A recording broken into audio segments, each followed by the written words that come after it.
Mula sa munting barong-barong na nasa gilid ng pabrika, lumabas si Abby na may daladalang maliit na bag. Suot ang luma ngunit maayos na uniforme, mabilis niyang tinungo ang kanto kung saan siya sasakay ng diip papunta sa mansyon ng Montenegro. Wala pang sikat ang araw, ngunit ramdam na niya ang init ng araw sa kanyang balat at ang ingay ng nagsisimulang umingay na lungsod. Si Abby ay 19 na taong gulang, isang payat ngunit matangkad na dalaga na may maputing kutis at maamong mukha. Lumaki siya sa hirap, ngunit hindi iyon kailanman naging dahilan upang mawalan siya ng pag-asa sa buhay. Ang kanyang ama, si Mang Ruben, ay isang factory worker na araw-araw nagpapakahirap upang maitaguyod silang dalawa matapos silang iwanan ng kanyang ina noong siya'y bata pa lamang. Dahil sa kakulangan ng pera, hindi na niya naipagpatuloy ang kanyang pag-aaral sa kolehiyo. Gayunpaman, hindi niya tinanggap ang kanyang sitwasyon bilang katapusan ng kanyang mga pangarap. Ang Montenegro Mansion ang kanyang pinapasukang bahay-bahayan, hindi bilang isa sa mga marangyang nakatira rito, kundi bilang isa sa mga kasambahay. Siya ang inatasang maglinis ng mga silid sa ikalawang palapag, kabilang na ang malawak at eleganteng music room. Kahit mahirap ang trabaho, ni minsan ay hindi siya nagreklamo. Masaya na siyang may hanap buhay, at kahit papaano'y may maiaabot sa kanyang ama upang makatulong sa kanilang pang-araw-araw na pangangailangan. Pagdating sa mansyon, sinalubong siya ng isang kasamahang katulong, si Manang Fe. "Aba, buti at hindi ka na late, Abby," bati nito habang nag-aayos ng kanyang apron. "Maaga akong umalis, Manang. Ayoko namang pagalitan tayo ni Senyora Margarita," sagot niya ng may ngiti. Napailing si Manang Fe. "Naku anak, ingat ka sa mataray na yon, lalo na kay Senyorita Daniela." Si Daniela Montenegro, ang kaisa-isang anak na babae ng may-ari ng bahay, ay kilala sa pagiging maldita at mapagmataas. Sa kanyang mata, ang mga kasambahay ay hindi higit pa sa mga gamit na dapat lamang pagsilbihan siya. Marami nang pinalayas ang dalaga dahil lamang sa mumunting pagkakamali. Tahimik lamang si Abby habang sinisimulan ang kanyang gawain. Nang umakyat siya sa ikalawang palapag, agad niyang tinungo ang music room, isa sa kanyang paboritong silid kahit pa siya'y isang simpleng kasambahay lamang. Ang silid ay napakaganda. Malalaking bintanang may makapal na kurtina, maliliit na eskultura sa gilid, at sa sentro, naroon ang isang lumang piano na bagamat may kalumaan na, ay may kakaibang kagandahan. Dahan-dahang lumapit si Abby rito. Gamit ang kanyang basahan, pinunasan niya ang alikabok sa ibabaw ng piano, pinapakiramdaman ang kinis ng kahoy sa ilalim ng kanyang mga daliri. Simula pagkabata, mahilig na siya sa musika. Wala siyang pambili ng sariling instrumento, ngunit madalas siyang makinig sa radyo at mangarap na balang araw ay matutong tumugtog. Ang problemang dala ng kahirapan ay naglagay ng hadlang sa pangarap niyang iyon. Ngayon, ang tanging pagkakataon lang niyang mahawakan ang isang tunay na piano ay sa tuwing naglilinis siya sa silid na ito. Tumingin siya sa paligid, siniguradong walang tao. Nang makasigurado, marahan niyang inilagay ang kanyang mga daliri sa ibabaw ng mga tipa. Dahan-dahan siyang pumindot ng isang nota. Isang matining na tunog ang lumabas. Parang tinatawag siya. Pumikit siya sandali, dinama ang pakiramdam ng pagtugtog kahit sandali lamang. Hindi nagtagal, sinubukan niyang sundan ang isang pamilyar na himig na matagal nang nakaimbak sa kanyang isipan. Sa sandaling iyon, tila naglaho ang lahat ng bigat sa kanyang dibdib. Parang hindi siya isang mahirap na katulong. Parang hindi siya isang dalagang walang kakayahang maabot ang kanyang pangarap. Ngunit ang kanyang sandali ng kaligayahan ay mabilis ding naputol nang marinig niya ang isang tinig mula sa labas ng silid. "Abby, natapos mo na ba ang pag-aayos dyan?" Napakislot siya at agad na inalis ang kanyang kamay sa piano. "Opo, Manang Fe!" Mabilis niyang sagot habang pinupulot ang kanyang basahan. Bago siya lumabas ng silid, tiningnan niyang muli ang piano at sa sarili niya, nangako siya. Hindi niya alam kung paano, pero isang araw, matututunan niyang tumugtog ng maayos. Lingid sa kanyang kaalaman, may isang pares ng mata na kanina pa pala nagmamasid sa kanya mula sa siwang ng pinto. Hindi na bago kay Abby ang mapansin ng iba, ngunit hindi niya kailanman itinuring itong mahalaga. Sa mata ng marami, isa siyang simpleng dalaga lamang. Maamo ang muka, may mapupungay na matang laging tila may iniisip, at may mahaba at natural na kulot na buhok na bihirang makita sa isang katulong. Ngunit sa loob ng mansyon ng Montenegro, hindi lahat ay natutuwa sa kanyang presensya. "Magandang umaga, Abby," bati ng isa sa mga hardinero, si Mang Timo, habang dinidiligan ang mga rosas sa hardin. "Magandang umaga rin po, Mang Timo," sagot niya, may ngiti sa labi. Napansin niyang marami sa mga nagtatrabaho sa bahay ang nagiging palakaibigan sa kanya. Ang hardinero, ang draper, maging ang ibang kasambahay.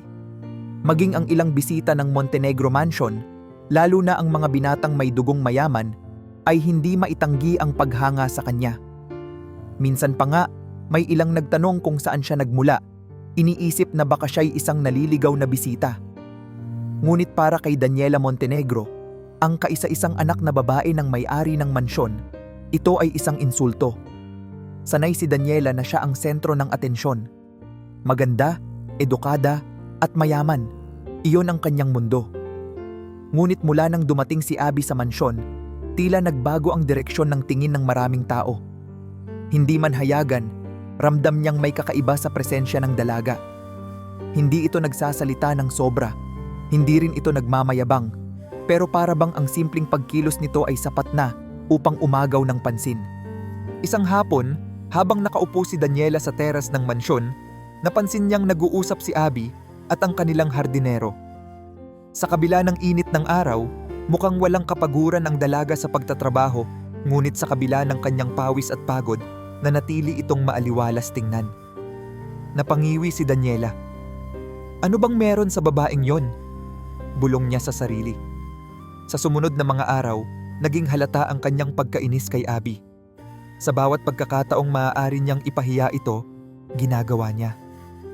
"Abby, bilisan mo namang maglinis. Parang ang bagal mo yata," ani Daniela isang umaga habang pinapanood itong magpunas ng sahig. Hindi umimik si Abby at nagpatuloy lang sa kanyang ginagawa. Nang minsang dumaan ito sa dining hall kung saan nagkakape si Daniela kasama ang kanyang mga kaibigan, pinigilan siya nito sa paglalakad. Mukhang gusto mong sumali sa amin?" ani Daniela, may mapanuksong ngiti sa labi. "Hindi po, ma'am. Dumaan lang po ako," mahinahong sagot ni Abby. "Talaga lang ha?" Napansin ni Daniela ang mahaba at kulot na buhok ng dalaga. "Aba, ikaw, hindi ka naman mayaman pero may buhok ka pang parang artista. Mukhang hindi ka sanay sa trabaho ha?" Napansin ng kanyang mga kaibigan ang tono ng kanyang boses at natawa ang mga ito. "Oo nga, Daniela. Kung hindi lang siya naka-uniforme, iisipin mong hindi siya kasambahay," sabat ng isa. Sa halip na sumagot, yumuko lang si Abby at nagpatuloy sa paglalakad. Sa loob-loob niya, wala siyang ginawang masama. Alam niyang wala siyang laban kung pipiliin niyang magsalita, kaya't mas minabuti niyang manahimik. Ngunit hindi pa roon natatapos ang pang-aapi ni Daniela. Isang gabi, habang nag-aayos ng kubyertos sa hapagkainan, biglang tinapik ni Daniela ang mesa, dahilan upang mabitawan ni Abby ang hawak niyang tray. Ang mga kutsara at tinidor ay nagkalat sa sahig. "Ano ba yan, Abby? Ang clumsy mo naman. Alam mo, kung hindi ka namin kinuha rito, saan ka kaya pupulutin? Wala ka namang ibang alam gawin, hindi ba?" Natahimik ang ibang katulong sa loob ng silid. Alam nilang mali ang ginagawa ni Daniela, ngunit sino ba sila para sumagot sa isang Montenegro? Marahan itong pinulot ni Abby, pilit na hindi pinapakita ang lungkot sa kanyang mata. "Ano ba?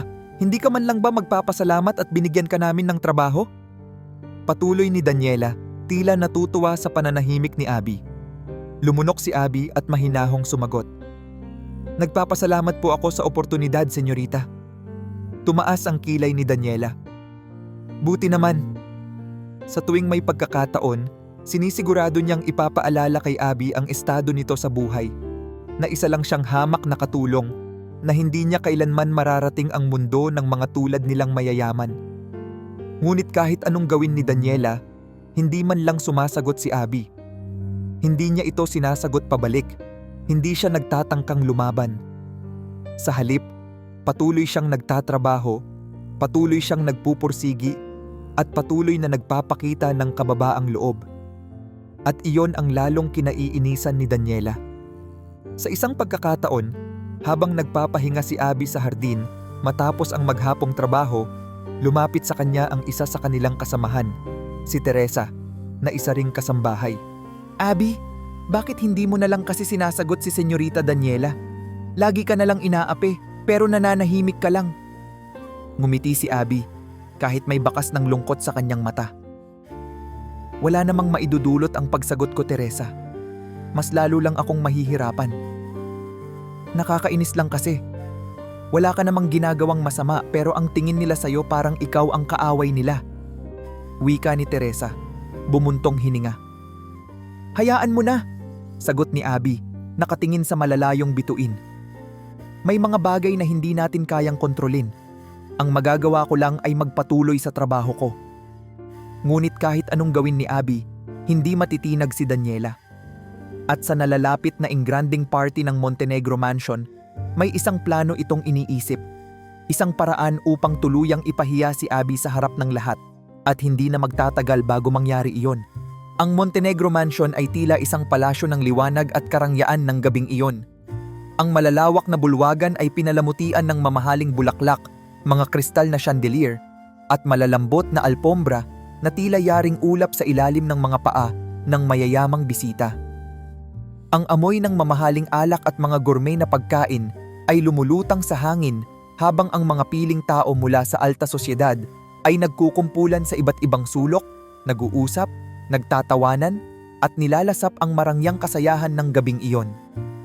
Ito ang engagement party ni Daniela Montenegro, isang selebrasyon na hindi lamang tungkol sa kanyang nalalapit na kasal, kundi isang pagpapakita ng yaman at kapangyarihan ng kanilang pamilya. Ang kanyang fiancé, si Adrian Velasco, ay isang anak ng kilalang negosyante at isang respetadong pangalan sa kanilang lipunan. Sa gabing ito, dapat lamang na si Daniela ang maging reyna, ang sentro ng atensyon ng lahat. Ngunit kahit pa siya ang nagdiriwang, may isang bagay na bumabagabag sa kanya. Sa kabila ng kanyang mamahaling bestida, sa kabila ng kanyang mga alahas na kasing kinang ng buwan, at sa kabila ng kanyang posisyon bilang pinakamagandang babae sa gabi, naroon pa rin si Abby, isang hamak na kasambahay, suot ang kanyang simpleng uniforme, abala sa pagsisilbi sa mga bisita. At sa kabila ng pagiging kasambahay nito, hindi maikakailang marami pa rin ang lihim na tumitingin sa kanya. Nag-init ang dugo ni Daniela. Hindi pwedeng hayaang makakuha ng kahit katiting na atensyon si Abby sa gabing ito. Kailangan niyang ipaalala sa lahat kung sino ito. Isang hamak na alipin, walang mararating, walang silbi, kundi maglingkod. Habang umiikot ang kanyang tingin sa malawak na silid, napadako siya sa music room, kung saan naroon ang lumang piano na hindi pa nagagalaw buong gabi. Isang ideya ang biglang sumagi sa kanyang isipan. Napangiti siya ng mapanlamang. Lumapit siya sa kanyang ina, si Margarita Montenegro, at bumulong sa tenga nito. Ilang sandali pa, tumayo si Margarita at tinapik ang isang silver spoon sa kanyang baso upang makuha ang atensyon ng lahat. "Mga mahal naming bisita," ani Margarita, nakangiti. "Nais naming pasalamatan kayong lahat sa inyong pagdalo sa espesyal na gabing ito. At bilang bahagi ng kasayahan, nais naming magbigay ng munting aliw sa inyo. Mayroon kaming isang natatanging sorpresa." Nagkatinginan ang mga bisita, nag-aabang kung anong sorpresa ang tinutukoy nito. Sa mga sandaling iyon, lumapit si Daniela kay Abby, nakasalukuyang may hawak na tray ng champagne. Pabulong ngunit mariin ang kanyang sinabi, "Bitawan mo yan at sumunod ka sa akin." Nag-aalangan si Abby ngunit wala siyang magawa kundi sumunod. Nang makarating sila sa harap ng malaking piano, doon niya naramdaman ang kaba sa kanyang dibdib. "Ngayon," sabi ni Daniela nang may mapanuksong ngiti, "gusto naming ipakilala sa inyo si Abby, ang aming kasambahay. Narinig ko na may talento raw ito sa musika." Napahinto si Abby. Narinig? Pero paano? Alam niyang walang sino man sa mansyon ang nakakita sa kanya habang lihim siyang tumutugtog. Isang hamak na katulong? Marunong ka ba niyan? sabay tawa ng ilan sa mga bisita, lalo na ang mga kaibigan ni Daniela. Ramdam ni Abby ang mga mata ng lahat na nakatuon sa kanya. "Halika, Abby!" Dagdag pa ni Margarita, ang kanyang ngiti ay puno ng pangmamaliit. "Ipakita mo naman sa amin ang iyong sinasabi nilang talento." Napalunok si Abby. Alam niyang ito ay isang patibong, isang paraan upang ipahiya siya sa harap ng lahat. Kung tatanggi siya, lalo lang siyang pagtatawanan. Ngunit kung susubukan niyang tumugtog at magkamali, magiging katawa-tawa siya sa buong silid. Sa loob ng ilang segundo, ramdam niya ang kabog ng kanyang dibdib. Gusto niyang umatras. Gusto niyang sabihin na hindi siya marunong. Pero may isang parte sa kanya na hindi kayang umatras. Naaalala niya ang kanyang ama, si Mang Ruben. Ang kanyang pangarap. Ang bawat lihim na gabi na ginugol niya sa paghawak ng piano kahit sandali lang. Huminga siya ng malalim at marahang umupo sa harap ng piano. Maraming bisita ang nagbubulungan, tila nag-aabang ng kahihiyan. Napapikit siya sandali. Tiningnan niya ang mga tipa ng piano. Naramdaman niya ang init ng mga ilaw sa kanyang balat, ang bigat ng mga matang nakatingin sa kanya. Wala na siyang ibang pagpipilian kundi tumugtog.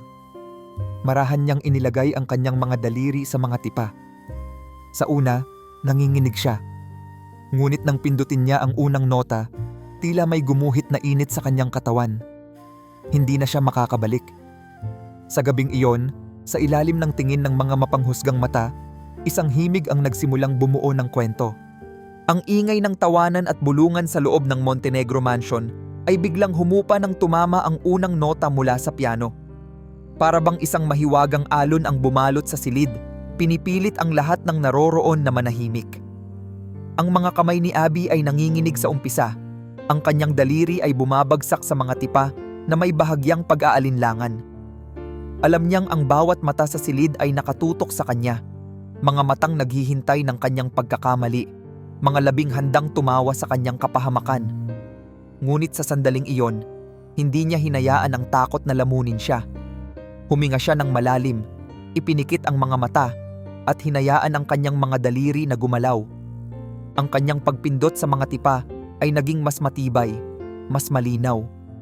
Ang musika ay dahan-dahang lumabas mula sa piano, hindi lang basta tunog, kundi isang kwento na bumabalot sa buong silid. Hindi ito isang pirasong natutunan niya mula sa libro. Hindi ito isang klasikong piyesa na isinulat ng isang sikat na kompositor. Ito ay isang melodiya na nagmumula sa kanyang puso, isang awit ng kanyang buhay, ng kanyang pangarap, ng kanyang lungkot at pag-asa. Ang mga bisita na kanina'y naghihintay lamang ng kanyang kahihiyan ay tila nabighani. Ang kanilang mga bulungan ay napalitan ng katahimikan, kasabay ng isang di maipaliwanag na pagkamangha. Isa-isa silang lumingon sa isa't isa, nagtatanong sa kanilang mga mata kung paano isang hamak na katulong ang nakakapagpatugtog ng ganoong klasing musika. Si Margarita Montenegro, na kanina'y puno ng kumpiyansa na mapapahiya si Abby, ay hindi nakapagsalita. Si Daniela, na buong akala'y magiging katawa-tawa ang dalaga, ay hindi makapaniwala sa kanyang naririnig. Si Abby, na buong buhay ay itinuring na pangkaraniwan, ay kasalukuyang lumilikha ng mahika sa harapan nila. Sa bawat pagtama ng kanyang daliri sa mga tipa, lalo pang lumalalim ang emosyon ng kanyang musika. May lungkot sa bawat pagsayaw ng nota, may pag-asa sa bawat crescendo, at may matibay na determinasyon sa bawat pagbagsak ng bass. Hindi lamang ito isang simpleng tugtugin, ito ay isang patunay. Patunay na kahit isang katulong, isang anak ng mahirap, ay may kakayahang gumawa ng bagay na kahanga-hanga. Habang lumilipas ang mga minuto, nag-iba ang reaksyon ng mga tao.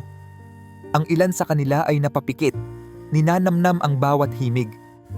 Ang iba naman ay dahan-dahang lumapit, tila hinihigop ng mahiwagang tono na bumabalot sa buong silid.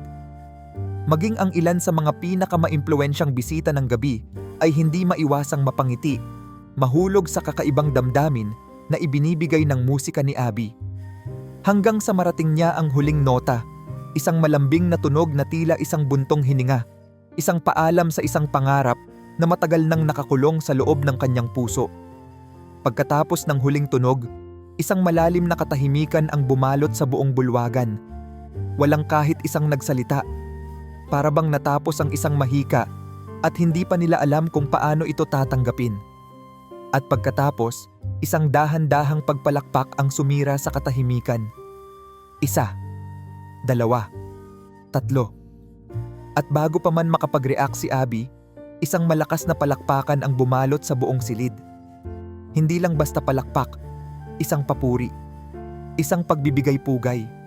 Ang mga taong kanina lamang ay tumatawa at naghihintay ng kanyang kahihiyan ay ngayoy nakatayo, pinapalakpakan siya ng buong sigla.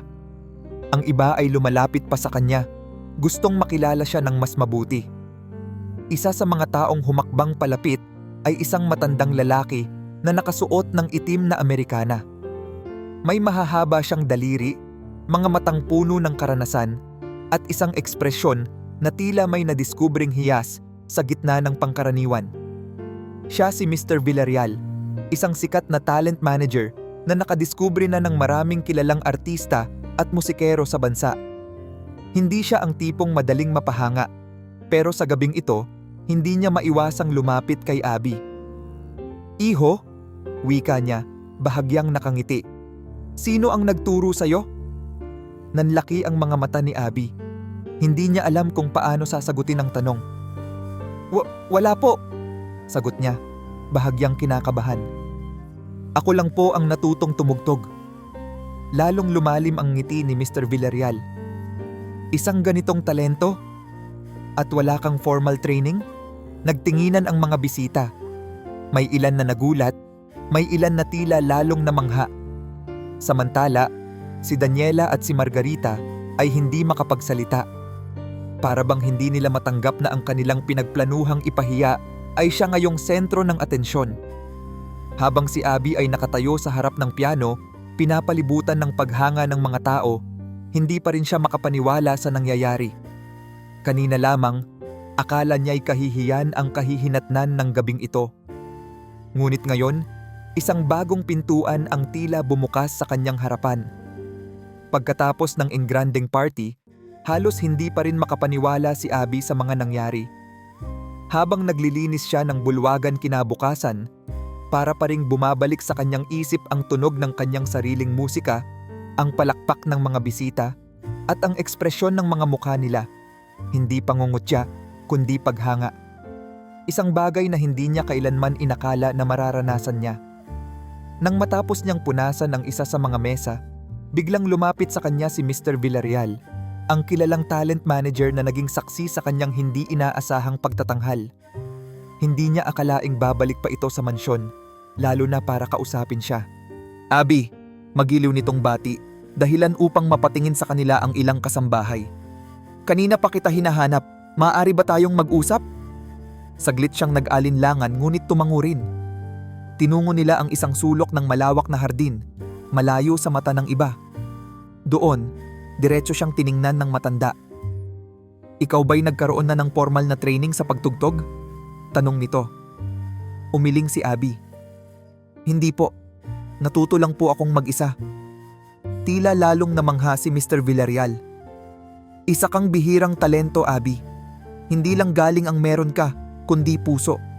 At dahil dyan, gusto kong bigyan ka ng pagkakataong subukan ang isang bagay na maaaring magbago ng buhay mo." Napakunot ang noo ni Abby. "Ano po iyon?" "Alam mo ba ang Konservatorio de Musika?" tanong ng matanda. Napalunok si Abby. Siyempre, kilala niya ang paaralang iyon. Isa ito sa pinakaprestihiyosong institusyon ng musika sa bansa. Doon nag-aaral ang pinakamahuhusay na musikero. Karamihan ay galing sa mayayamang pamilya o may mga koneksyon sa industriya. "Gusto kong mag-audition ka roon," pagpapatuloy ni Mr. Villarreal. "Kung papasa ka, maaaring mabigyan ka ng scholarship." Hindi agad nakasagot si Abby. Para bang isang panaginip ang kanyang naririnig. Mag-audition siya sa Konservatorio de Musika? Isang bagay na kahit sa pinakamalalim niyang pangarap ay hindi niya naisip na posibleng mangyari. Ngunit halos kasabay ng pag-usbong ng pag-asa sa kanyang dibdib, agad din niyang naisip ang mga hadlang. Hindi lamang pera ang kailangan para makapag-aral doon. Kailangan niya rin ng oras. oras na kasalukuyang ginugugol niya sa pagtatrabaho upang matulungan ang kanyang ama. Maraming salamat po sa alok, mahinahon niyang sagot. Pero hindi ko po sigurado kung kakayanin ko. Napatingin sa kanya si Mr. Villarreal. Dahil sa pera? Napayuko si Abby at tumango.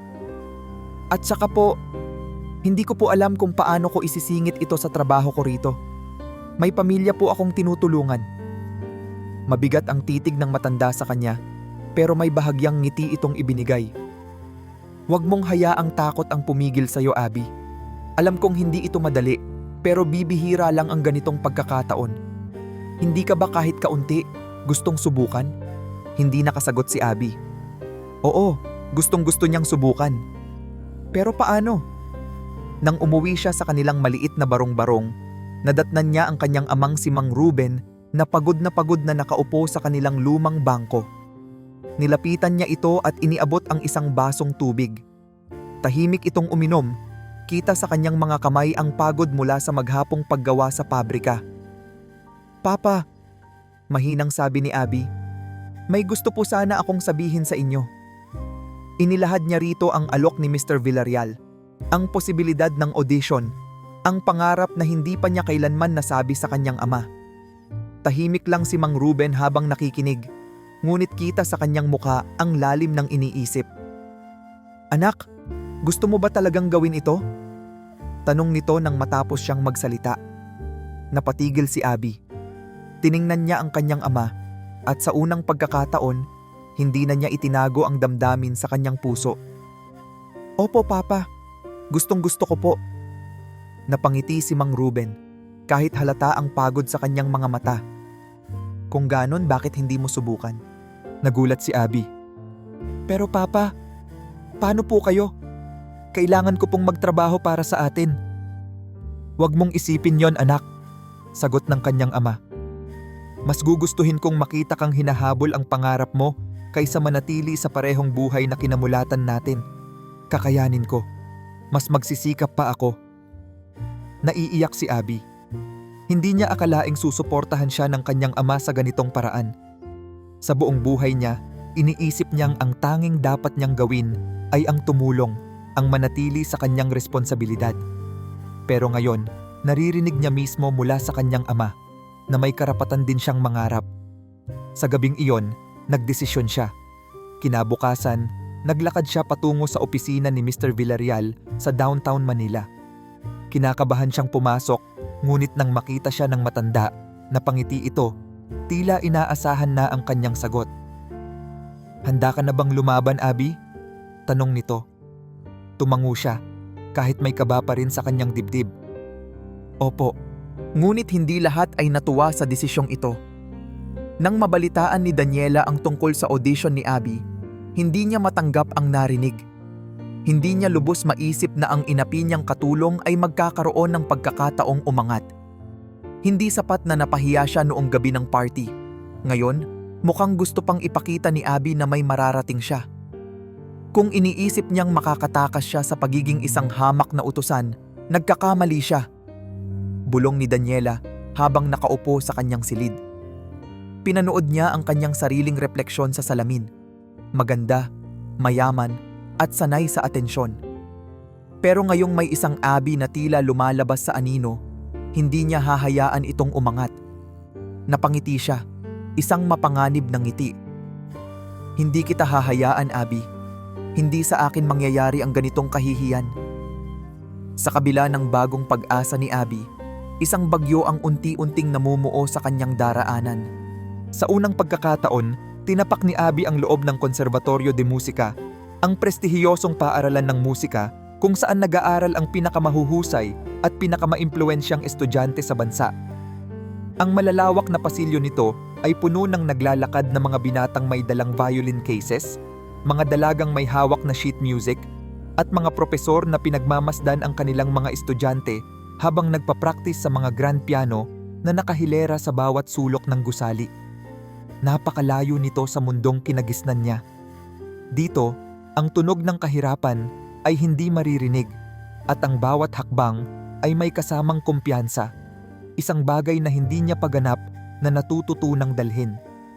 Kasabay ng excitement na nararamdaman niya ay ang matinding kaba sa kanyang dibdib. Hindi siya tulad ng mga estudyanteng naririto. Wala siyang formal training. Wala siyang pamilya o apelyido na may bigat sa mundo ng musika. Wala siyang kahit ano maliban sa kanyang pangarap at ang determinasyong patunayan na may lugar siya rito. Sa labi pa lang, narinig na niya ang ilang estudyanteng nakapansin sa kanya. Sino yon? Bulong ng isang dalagang naka-pearl earrings habang tinitingnan si Abby mula ulo hanggang paa. Narinig ko, siya yung babae sa Montenegro party. Yung tinawag na katulong? Sagot ng isa pa, sabay hagik-gik. Ano bang ginagawa niya rito? Nag-audition? Diyos ko naman, hindi ba pang social climbing lang yan? Dagdag pa ng isang lalaki, nakataas ang kilay. Hindi lingid kay Abby ang mga bulong-bulungan. Alam niyang hindi siya tanggap sa lugar na ito, na marami ang tinitingnan siya bilang isang intruder, isang taong hindi dapat makabilang sa kanilang mundo. Ngunit pinilit niyang huwag panghinaan ng loob. Dinala siya ng isang staff sa audition room, kung saan may 3 hurado ang nakaupo sa harapan ng isang malaking grand piano. Isa sa kanila ang isang matandang lalaki na may mahigpit na ekspresyon, si Professor Santiago, isa sa pinakapinagpipitaga ng guro sa paaralan. Abby Velasco? Basag ng isang babaeng hurado habang binabasa ang listahan ng pangalan ng mga aplikante. Handa ka na ba? Tumango siya, kahit pakiramdam niya ay nanginginig ang kanyang mga kamay. Umupo siya sa harap ng piano at huminga ng malalim. Nang lumapat ang kanyang mga daliri sa mga tipa, alam niyang wala na siyang ibang pagpipilian kundi ibuhos ang lahat ng meron siya. Nagsimula siyang tumugtog. Hindi ito isang pirasong isinulat ng isang kilalang kompositor. Ito ay isang bahagi ng kanyang sariling komposisyon, isang pirasong matagal na niyang nililikha sa kanyang isipan. Hindi ito perpekto, hindi ito kasing pulido ng iba, ngunit puno ito ng damdamin, ng kwento, ng isang pangarap na pilit niyang inaabot.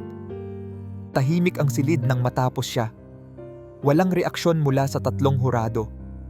Makalipas ang ilang sandali, nagsalita si Professor Santiago.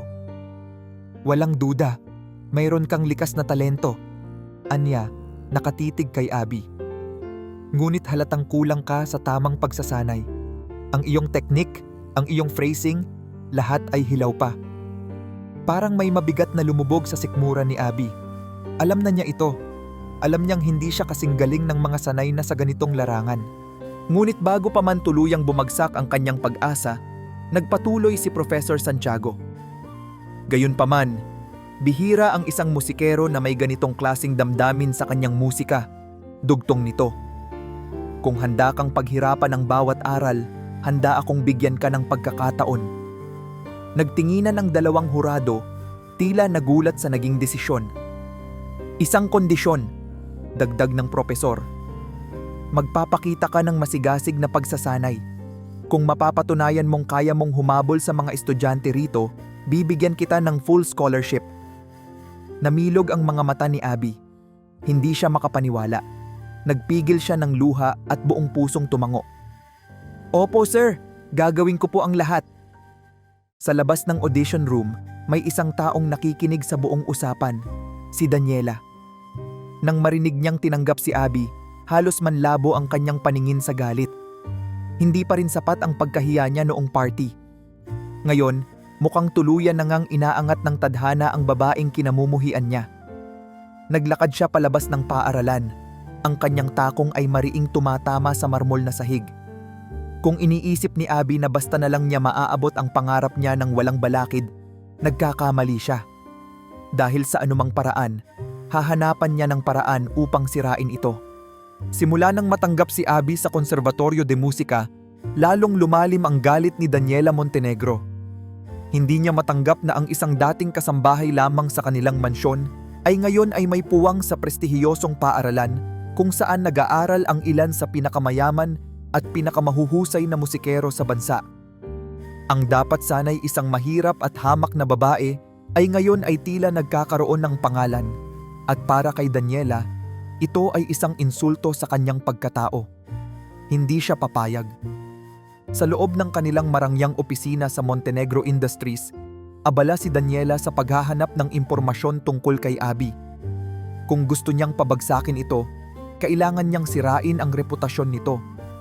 Kinontak niya ang ilan sa kanyang mga kakilala mula sa social circles hanggang sa makahanap siya ng isang bagay na maaaring gamitin laban kay Abby. Kinabukasan, isang bagong tsismis ang kumalat sa loob ng konserbatoryo. Narinig niyo na ba? Bulong ng isang estudyanteng babae habang nag-aayos ng violin case. Si Abby, anak daw ng isang dating kriminal. Ano? Gulat na sagot ng isa pang estudyante. Saan mo naman nakuha yung balita? May nagsabi sa akin, totoo raw. Noon pa raw may kaso ang pamilya niya, kaya pala bigla na lang siyang lumitaw dito. May kilala raw siyang malalakas sa taas, kaya kahit wala siyang pera, nakapasok siya rito. Sa loob lamang ng ilang oras, naging usap-usapan na sa buong paaralan ang pangalan ni Abby. Ang mga dating hindi naman siya pinapansin ay ngayon ay lihim na pinagmamasdan siya, parang may tinatago siyang kasalanan. May ilan pang iniwasan siyang makasama sa practice rooms, natatakot na baka may bahid ng katotohanan ang tsismis. Naramdaman ito ni Abby. Sa tuwing papasok siya sa klase, may mga matang sumusunod sa kanya, may mga bulong-bulungan sa kanyang likuran. Hindi siya sigurado kung ano ang nangyayari, ngunit alam niyang may kumakalat na masama tungkol sa kanya.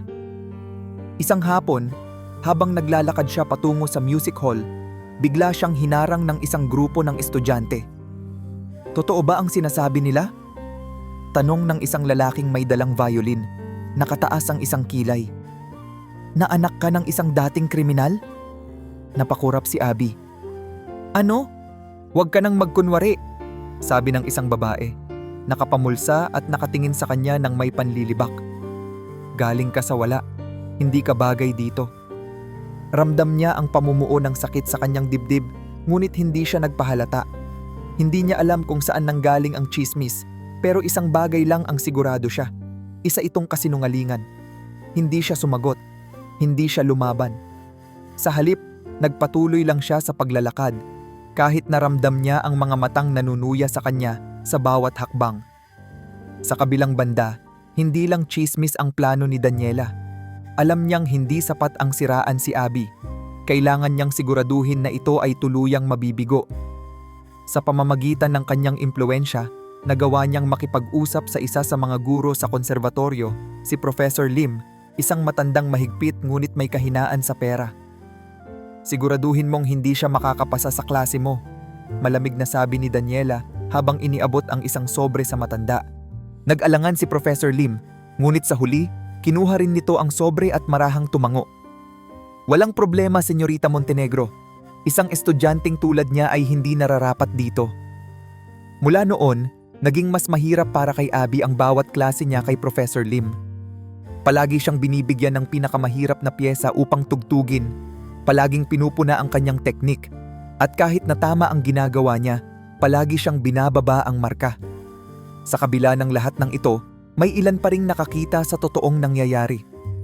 Si Miguel, isa sa mga estudyanteng matagal nang nag-aaral sa konserbatoryo, ay napansin kung paano tila pinag-iinitan si Abby ng ilang estudyante at maging ng isang guro.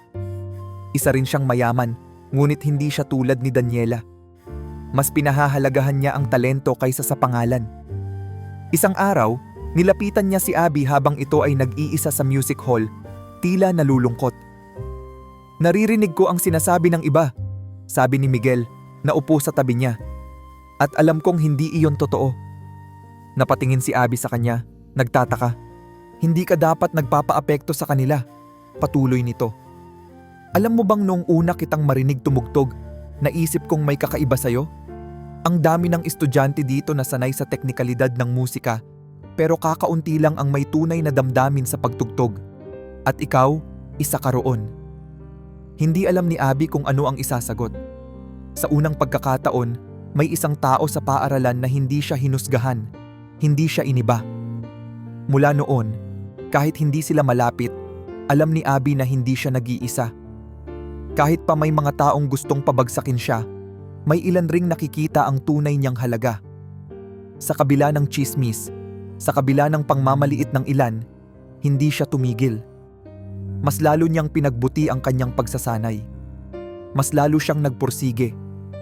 Dahil kung may isang bagay siyang natutunan sa buhay, ito ay ang katotohanang hindi kayang sirain ng kasinungalingan ang tunay na talento.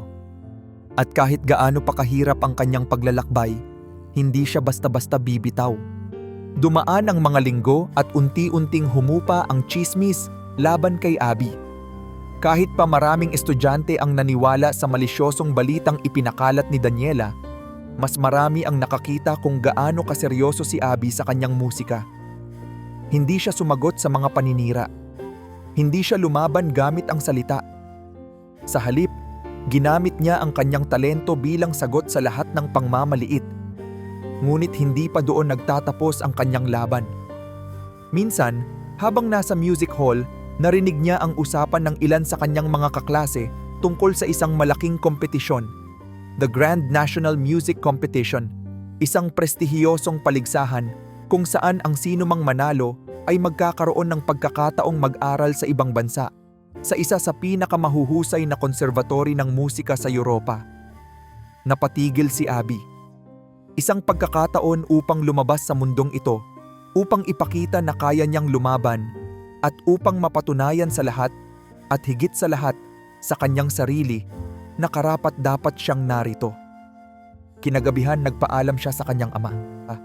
"Papa!" Mahinahon niyang sabi habang magkasabay silang kumakain ng simpleng hapunan sa kanilang maliit na bahay.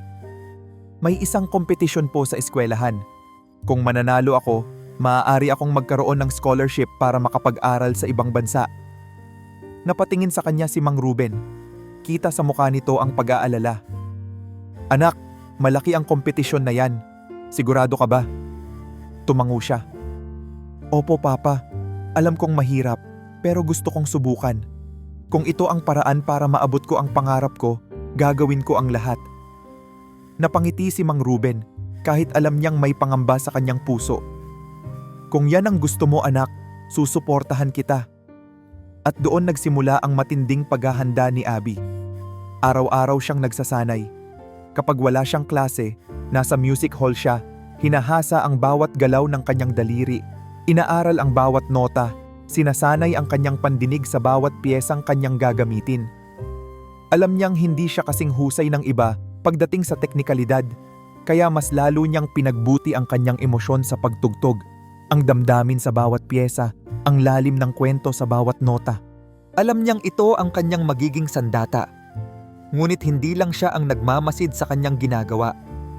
Si Daniela, na noon pa man ay hindi matanggap ang pag-angat ni Abby, ay hindi hinayaang matapos ito ng ganoon lang.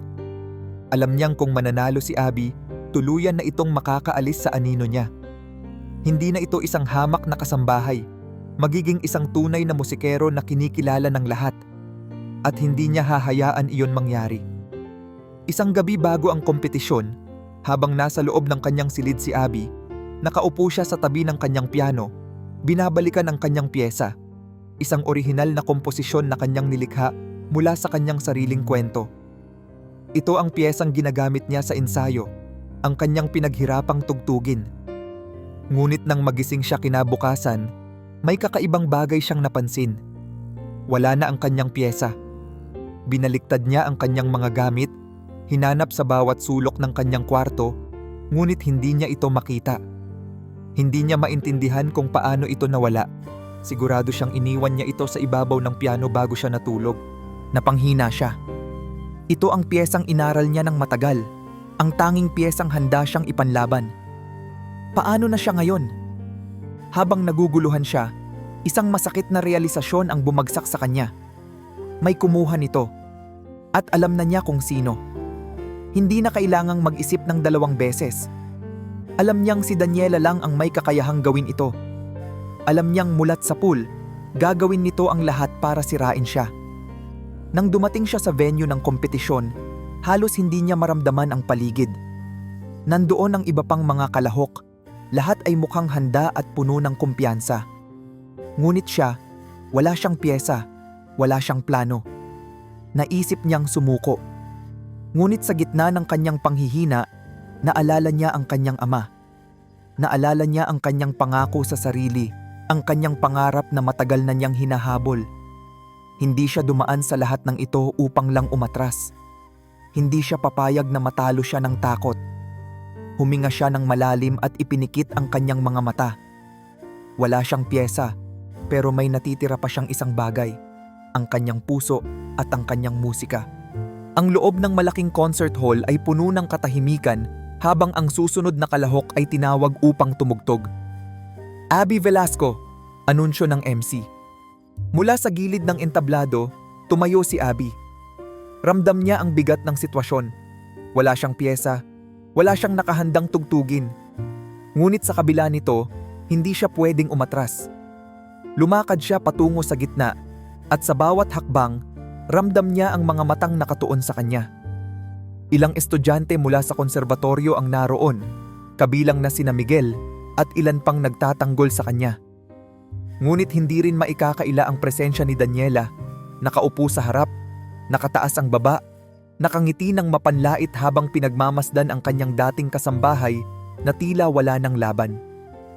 Nang umupo si Abby sa harap ng grand piano, huminga siya ng malalim. Wala na ang kanyang piyesa. Ngunit hindi nito ibig sabihin na wala siyang musika. Ipinikit niya ang kanyang mga mata, pinakinggan ang tunog ng kanyang sariling puso.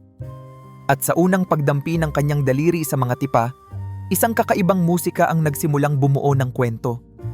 Isang awit ng pangarap, isang himig ng pagsubok. Hindi ito isang klasikong piyesa na inaral niya sa paaralan. Hindi ito isang komposisyong isinulat ng isang tanyag na kompositor. Ito ay isang likha ng kanyang puso. Isang awitin na naglalaman ng bawat hirap at pag-asang pinagdaanan niya. Sa bawat pagpindot niya sa mga tipa ng piano, para bang bumabalik sa kanya ang lahat. Ang mga gabing lihim niyang tinutugtog sa music room ng Montenegro Mansion, ang mga panlalait ni Daniela, ang panghuhusga ng mga mayayamang estudyante, at ang lahat ng sakit na tiniis niya upang makarating sa puntong ito. Ang musika niya ay naging isang alon na bumalot sa buong silid. Isa-isang napatahimik ang mga tao. Kahit ang mga hurado na sa umpisa ay tila walang tiwala sa kanya, ay unti-unting tumango habang pinakikinggan ang kanyang natatanging awitin. Maging si Miguel, na tahimik na nakaupo sa audience, ay hindi makapaniwala sa kanyang naririnig. Ang bawat nota ay puno ng emosyon, hindi lamang simpleng pagtugtog, kundi isang kwento na nagsasalita sa puso ng bawat nakikinig. At sa huling nota, isang malalim na katahimikan ang bumalot sa buong concert hall. Walang gumalaw, walang nagsalita. At pagkatapos ng ilang segundo, isang malakas na palakpakan ang pumuno sa buong silid. Nagsimula ito sa isang tao. Pagkatapos, dalawa. Hanggang sa buong audience ay nakatayo na, pumapalakpak ng buong paghanga. Isa itong standing ovation. Si Abby, na dating inakala ng lahat na isang hamak na kasambahay lamang, ay ngayoy pinapalakpakan ng pinakamagagaling na musikero sa bansa.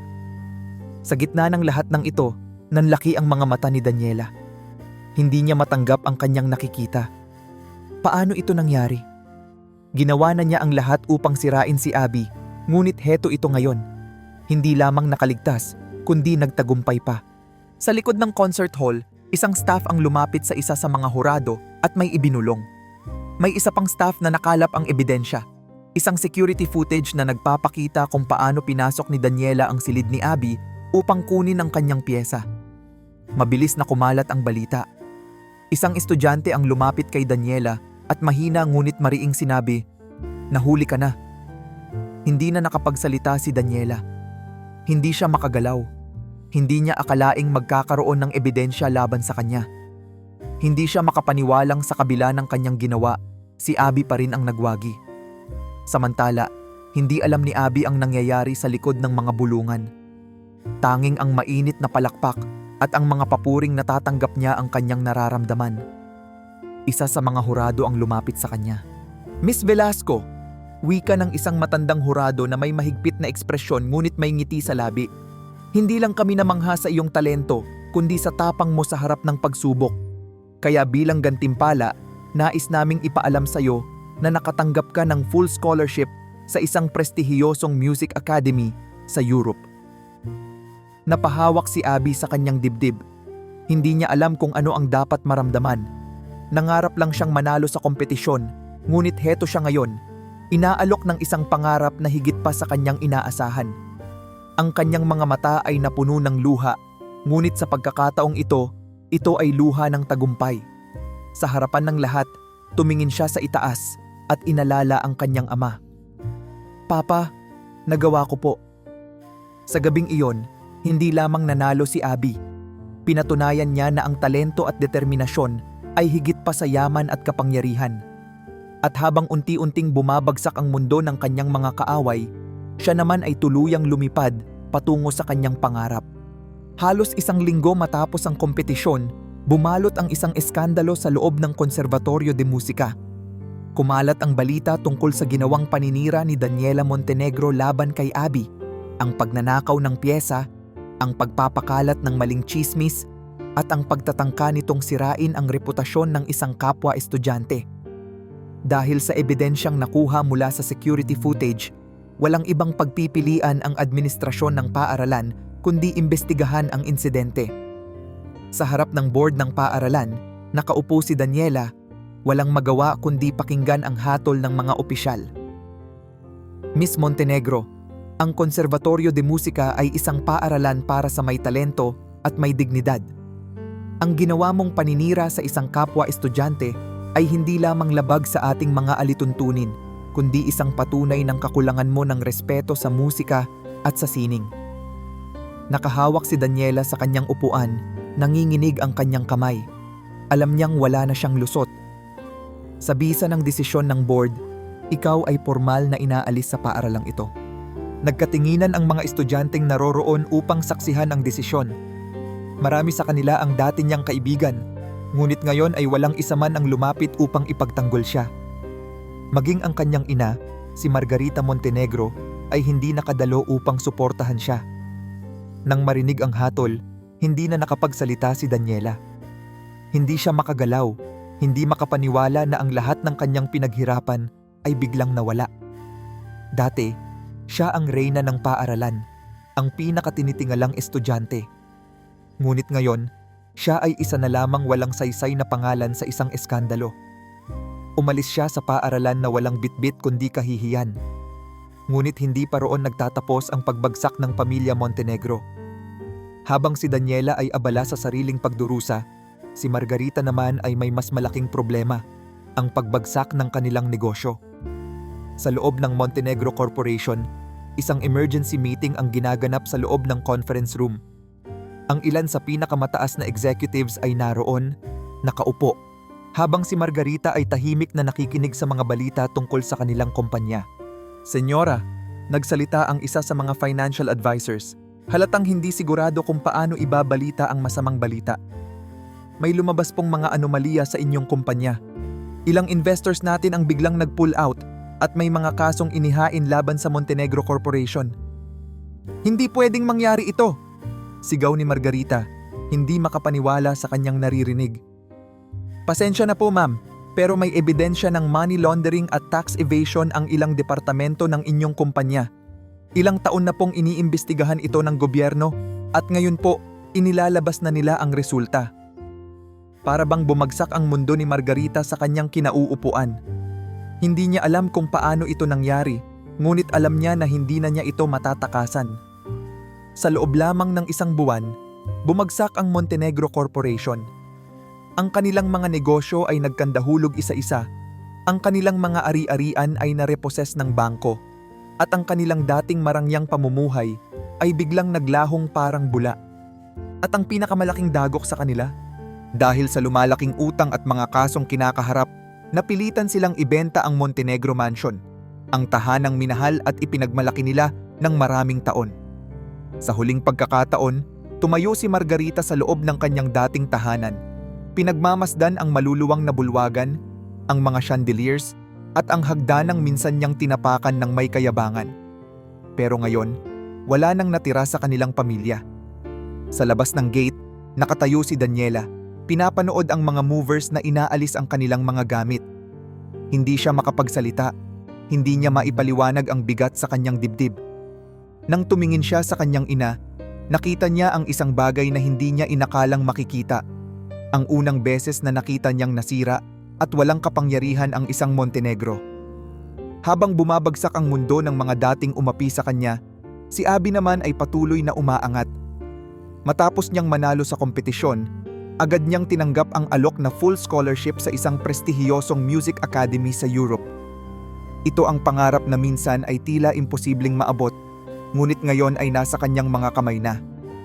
Sa araw ng kanyang pag-alis, nagpunta siya sa bahay ng kanyang ama, si Mang Ruben, upang magpaalam. "Papa!" mahina niyang sabi, hindi maitago ang lungkot at saya sa kanyang boses. "Pupunta na po ako sa ibang bansa para matupad ang pangarap natin." Ngumiti si Mang Ruben, kahit may lungkot sa kanyang mga mata. "Ipinagmamalaki kita, anak. Alam kong malayo ang mararating mo. Huwag mong kakalimutang bumalik, ha?" Napayakap si Abby sa kanyang ama.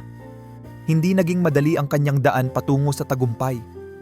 Marami siyang pinagdaan ng hirap, sakit at pangmamaliit. Ngunit hindi siya sumuko. Hindi siya nagpaapi. At ngayon, siya ay nakatayo sa harap ng isang bagong buhay, isang bagong simula. Sa loob lamang ng isang taon, naging tanyag si Abby sa Music Academy sa Europe. Isa siya sa pinakamagagaling na pianist, isang Filipina prodigy na pinupuri ng kanyang mga guro. Mula sa pagiging isang hamak na kasambahay, siya ngayon ay isang kinikilalang pianist sa buong mundo. Sa isang malaking concert hall sa Vienna, habang pinapalakpakan siya ng libu-libong tao, napatingin siya sa langit at naalala ang kanyang ama, ang kanyang mga pinagdaanan.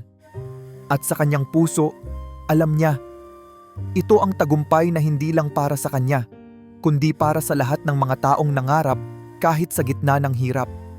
Malamig ang simoy ng hangin nang lumapag ang eroplanong sinasakyan ni Abby sa Pilipinas.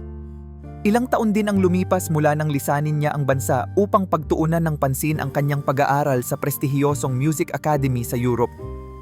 Ngayon, siya ay hindi na lang isang simpleng musikero. Isa na siyang kinikilalang pianist sa buong mundo, may sariling pangalan at hinahangaan ng maraming tao. Ngunit sa kabila ng lahat ng kanyang narating, may isang bagay siyang hindi nakalimutan, ang kanyang pinagmulan. Sa araw ng kanyang pagbabalik, sinalubong siya ng napakaraming tao sa airport. May mga tagahanga, reporters, at mga estudyanteng nangangarap ding sumunod sa kanyang yapak. Ngunit ang tanging hinahanap ng kanyang mga mata ay ang isang taong matagal na niyang gustong makita. Sa gitna ng lahat ng tao, naroon si Mang Ruben, ang kanyang ama, nakatayo, matanda na ngunit hindi nagbago ang kanyang pagmamalasakit. Nang magtagpo ang kanilang mga mata, mabilis siyang lumapit at niyakap ito ng mahigpit. Walang salitang kailangang sabihin. Sapat na ang mahigpit na yakap upang iparamdam kung gaano niya ito na-miss. Makalipas ang ilang linggo, ginanap ang kanyang grand homecoming concert sa Cultural Center of the Philippines. Isang malaking gabi ang inihanda upang ipagdiwang ang kanyang tagumpay. Ang venue ay punong-puno ng mga kilalang personalidad, mga dating guro, mga estudyanteng nangangarap maging katulad niya, at maging ang kanyang dating mga kasamahan sa Montenegro Mansion. Nasa unang hilera ang kanyang ama, suot ang pinakamaayos nitong damit, habang nakaupo sa gitna ng isang napakagandang concert hall.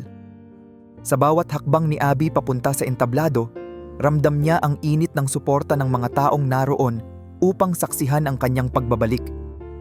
Habang nakaupo siya sa harap ng grand piano, saglit niyang ipinikit ang kanyang mga mata. Bumalik sa kanyang alaala ang lahat. Ang mga panahong lihim siyang tumutugtog sa lumang piano sa Montenegro Mansion, ang mga panlalait at pang-aapi sa kanya, at ang lahat ng pagsubok na tiniis niya upang makarating sa sandaling ito. Ngunit ngayong gabi, wala nang pang-aapi, wala nang takot. Ang naririto ngayon ay ang isang musikero na hindi na kayang apihin ni numan. Sa unang pagtama ng kanyang mga daliri sa mga tipa, isang musika ang bumalot sa buong concert hall.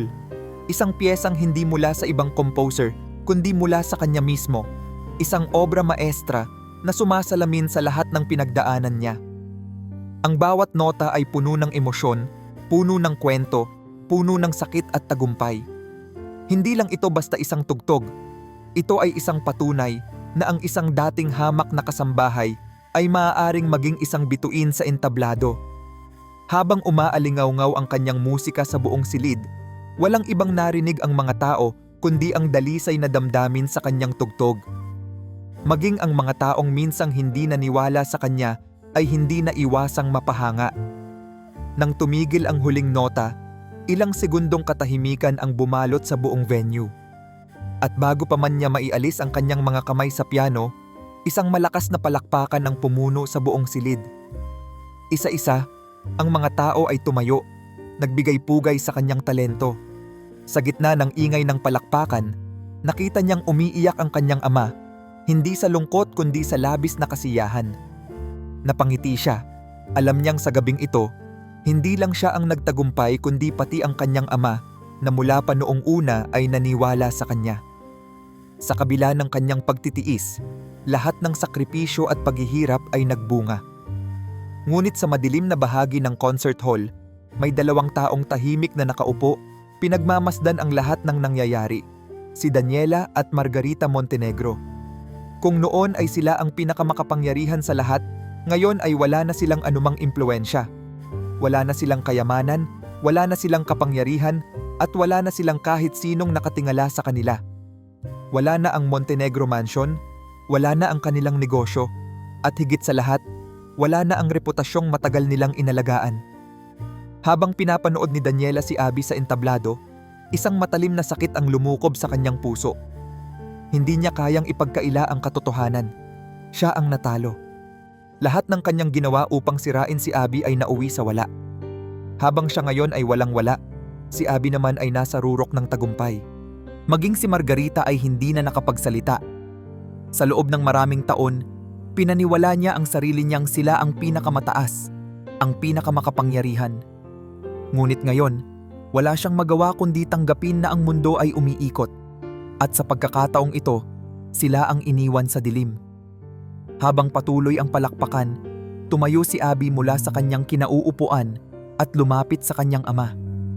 Sa harap ng lahat, yumakap siya rito at binigyan ito ng pinakamalalim na respeto. Wala nang mas mahalaga pa sa kanya kundi ang makita niyang ipinagmamalaki siya ng kanyang ama. Ang taong naghirap para sa kanya, ang taong hindi kailanman sumuko sa kanya. Sa gabing iyon, hindi lang ito isang tagumpay para kay Abby. Isa itong mensahe sa lahat ng minsang inapi, sa lahat ng minsang pinagsabihan ng hindi mo kaya, sa lahat ng minsang pinagtawanan at minamaliit. Sa gabing iyon, pinatunayan niya na ang tunay na talento at pagsisikap ay hindi kailanman matitinag ng inggit, pangmamaliit o pang-aapi. At sa gitna ng papuri at tagumpay, sa isang tahimik na sulok ng kanyang puso, alam niya na ito pa lamang ang simula ng mas malaking bagay na kanyang mararating. Matapos ang matagumpay na homecoming concert ni Abby, naging usap-usapan ng kanyang kwento sa buong bansa. Mula sa isang hamak na kasambahay, ngayoy isa na siyang kinikilalang musikero sa buong mundo. Hindi lang ang kanyang talento ang hinangaan ng marami, kundi pati na rin ang kanyang dedikasyon at tapang sa kabila ng lahat ng pagsubok na pinagdaanan niya. Ngunit sa kabila ng lahat ng kanyang narating, may isang bagay siyang matagal nang gustong harapin, ang kanyang nakaraan. Sa isang tahimik na hapon, naglakad si Abby patungo sa isang maliit na apartment sa Maynila. Nakatayo siya sa harap ng pinto, huminga ng malalim, at marahang kumatok. Ilang saglit pa, bumukas ang pinto at bumungad sa kanya si Daniela Montenegro. Halos hindi niya makilala ang dating reyna ng Montenegro Mansion. Wala na ang mamahaling alahas, ang magagarang damit, at ang mataas na postura. Sa halip, isang simpleng babae ang nakatayo sa harapan niya. Walang make-up, nakasuot ng lumang bestida, at halatang hirap sa buhay. Nagtagpo ang kanilang mga mata, at sa unang pagkakataon, nakita ni Abby ang isang ibang Daniela. Isang babaeng wala ng kayabangan, wala ng kapangyarihan, at higit sa lahat, wala ng galit sa puso. "Ano ang ginagawa mo rito?" Mahinang tanong ni Daniela, halatang nag-aalangan. "May gusto lang akong sabihin," sagot ni Abby, marahan ang tono ng kanyang boses. Tahimik silang nagkatitigan, at sa huli, marahang tumango si Daniela at binuksan ang pinto ng mas maluwang. Sa loob ng maliit na apartment, halos walang kagamitan. Ilang lumang upuan, isang maliit na mesa, at isang simpleng kusina. Malayo ito sa dating marangyang buhay ni Daniela, ngunit kapansin-pansin ang isang bagay. Ito ay isang tahimik at mapayapang lugar. Naupo si Abby sa harap ng mesa, habang si Daniela naman ay tahimik na naghain ng kape. Ilang saglit ng katahimikan ang lumipas bago nagsalita si Abby. "Hindi ako pumunta rito para magbalik ng galit, Daniela," mahinahon niyang sabi. "Alam kong matagal mo akong gustong pabagsakin noon, pero hindi ko kailanman hinayaang sirain ako ng galit mo. At ngayon, gusto kong sabihin sa'yo na pinapatawad kita." Hindi agad nakapagsalita si Daniela. Kita sa kanyang muka ang gulat, ang pagkagulat sa bagay na matagal na niyang hindi inaasahan. "Pinapatawad mo ako?" Mahina niyang tanong, tila hindi makapaniwala. Tumango si Abby. "Oo, alam kong galit ka noon at hindi ko na gustong alamin kung bakit. Ang mahalaga, tapos na ang lahat ng iyon. Wala na akong galit sa'yo." Halos hindi makatingin si Daniela kay Abby. Para bang isang malaking bato ang bumagsak mula sa kanyang dibdib. Sa loob ng maraming taon, inakala niyang habang buhay niyang dadalhin ang bigat ng kanyang mga kasalanan. Ngunit ngayon, heto si Abby. Hindi nagbago, hindi nagtanim ng sama ng loob, at higit sa lahat, handang magpatawad. "Salamat," mahina niyang sabi, halos pabulong. "Hindi ko alam kung karapat-dapat ako sa patawad mo, pero salamat." Nagkaroon ng isang tahimik ngunit makahulugang sandali sa pagitan nilang dalawa. Dalawang dating magkalaban, ngayoy parehong tinanggap na ang nakaraan ay isang bagay na hindi na nila kayang baguhin, ngunit maaari nilang bitawan. Nang tumayo si Abby upang magpaalam, isang huling tanong ang binitiwan ni Daniela. "Abby, masaya ka ba?" Napangiti siya, ang klase ng ngiti na puno ng kasiguruhan. "Oo, Daniela, masaya ako. At sana, dumating din ang araw na masasabi mo yan para sa sarili mo." Hindi na sumagot si Daniela, pero sa kanyang mga mata, alam ni Abby na unti-unti na rin siyang natutong tanggapin ang bagong buhay niya. Sa mga sumunod na buwan, narinig ni Abby mula sa ibang kakilala na si Daniela ay natutong mamuhay ng simple.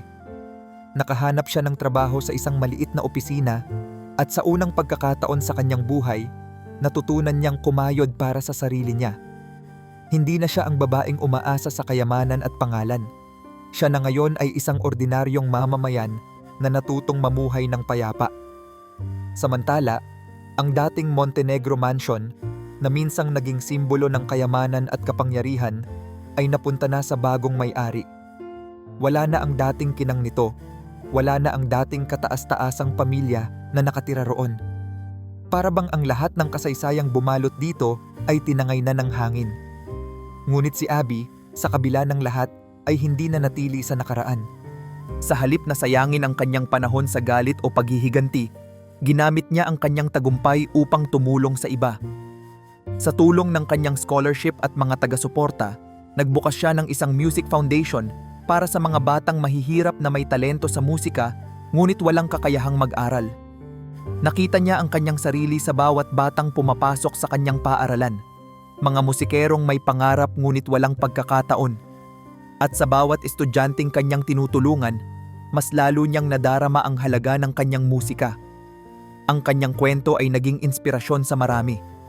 Hindi lang siya isang pianista, isa siyang simbolo ng tagumpay na nag-ugat mula sa pagsisikap, tiyaga at kabutihan ng puso. At sa tuwing tutugtog siya sa entablado, alam niyang ang bawat nota ng kanyang musika ay hindi lamang isang tunog, kundi isang kwento ng pag-asa, pagpupursige at kapatawaran. Sa wakas, natapos na ang kanyang laban. Wala na siyang hinanakit, wala na siyang takot. Ang natitira na lang sa kanya ay isang walang hanggang himig ng tagumpay at pag-ibig sa musika. Sa loob ng isang malawak at maliwanag na silid-aralan, isang lumang upright piano ang nakatayo sa gitna, napapalibutan ng mga batang may iba't ibang edad. Ang ilan sa kanila ay nakaupo sa maliit na bangko, nakatitig sa mga itim at puting tipa, habang ang iba naman ay nakatayo, excited na hinihintay ang kanilang turn upang subukan ang pagtugtog. Sa harapan nila, nakaupo si Abby Velasco. May mapayapang ngiti sa kanyang mukha habang pinagmamasdan ang kanilang kasabikan. Ito ang kanyang pangarap na bumalik sa kanyang mga kamay. Ang magbukas ng isang music school para sa mga batang mahihirap, Mga batang minsang katulad niya na nangarap ngunit walang kakayahang makapag-aral ng musika. Pinangalanan niya ang kanyang paaralan na Himig ng Pangarap Music Academy, hindi lamang bilang isang lugar kung saan matututo ang mga bata, kundi isang tahanan kung saan sila ay hahangarin at susuportahan kahit pagaano kahirap ang buhay. Okay mga bata, wika ni Abby, tinatapik ang piano. Sino ang unang gustong sumubok? Mabilis na nagtaas ng kamay ang isang batang babae, halos hindi mapakali sa tuwa. Ako po Miss Abby. Tumawa siya ng bahagya at inaya ito sa kanyang tabi. Maingat niyang inabot ang kamay nito at pinatong sa piano. Walang dapat ikatakot, pakiramdaman mo lang ang musika. Marahang pinindot ng bata ang unang nota at kasunod nito ay isa pang tunog at isa pa. Hindi perpekto, hindi pa pulido, ngunit naroon ang pagsisimula ng isang pangarap, isang bagay na hindi niya kailanman hinayaang maagaw sa kanya. Habang tinuturuan niya ang mga bata, hindi maiwasang bumalik sa kanyang alaala ang lahat ng pinagdaanan niya. Ang maliit na bahay kung saan siya lumaki, ang araw-araw na sakripisyo ng kanyang ama, ang mansyon ng Montenegro kung saan siya unang humawak ng piano, ang pang-aapi at pagsubok na pinagdaanan niya sa konservatoryo, at ang gabing nagbago ng kanyang buhay nang tumugtog siya sa kompetisyon. Lahat ng iyon ay bahagi na ng kanyang musika. At kahit saan siya magpunta, dala-dala niya ito. Sa likod ng silid, nakatayo ang isang lalaking matanda na may mga guhit ng karanasan sa kanyang mukha, si Mang Ruben, ang kanyang ama. Suot ang kanyang simpleng damit, may ngiti sa kanyang labi, habang pinagmamasdan ng anak na noon ay pinangarap lamang niyang makitang umaangat sa buhay. Hindi niya maiwasang mapaluha. Noon, ang akala niya ay ang tanging tadhana ng kanyang anak ay manatili sa anino ng kahirapan. Ngunit heto siya ngayon, isang babae na hindi lamang pinatunayan ang kanyang halaga, kundi nagbibigay rin ng pag-asa sa iba. Lumapit si Abby sa kanyang ama at mahigpit siyang niyakap nito. Ipinagmamalaki kita anak, bulong ni Mang Ruben. Napangiti si Abby. Hindi ko po ito magagawa kung hindi dahil sa inyo, Papa. Nagdaan ang mga taon at patuloy na lumago ang kanyang paaralan. Mas marami pang mga batang natulungan, mas marami pang nangangarap ang binigyan niya ng pagkakataon. Hindi siya tumigil sa pagtugtog. Patuloy siyang lumilikha ng musika. Patuloy niyang inilalagay sa kanyang mga komposisyon ang lahat ng kanyang pinagdaanan. Ang kanyang pangalan ay hindi lang naging tanyag sa Pilipinas, kundi sa buong mundo. Mula sa maliliit na silid ng konservatoryo hanggang sa pinakamalalaking concert halls ng Vienna at Paris, ang kanyang himig ay naging tinig ng pag-asa, pagpupursige at tagumpay. Maraming Pilipino ang humanga sa kanya, hindi lamang dahil sa kanyang talento, kundi dahil sa kanyang kwento. Kwento ng isang dalagang minsang minamaliit, ngunit hindi kailanman sumuko. Kwento ng isang babaeng minsang inapi, ngunit hindi pinayagang ibaon siya ng pang-aapi. Kwento ng isang musikera na hindi lang tumugtog ng piyesa ng iba, kundi lumikha ng sarili niyang himig. Isang awit na walang sino man ang kayang patahimikin. At sa bawat entabladong tinutugtugan niya, sa bawat eskinita kung saan may batang nangangarap na matutong tumugtog, sa bawat kwentong binubuo ng mga estudyante niyang tulad niya noon, ang kanyang musika ay patuloy na umaalingaw-ngaw. Isang walang hanggang himig ng pag-asa, tagumpay, at walang takot na pangarap.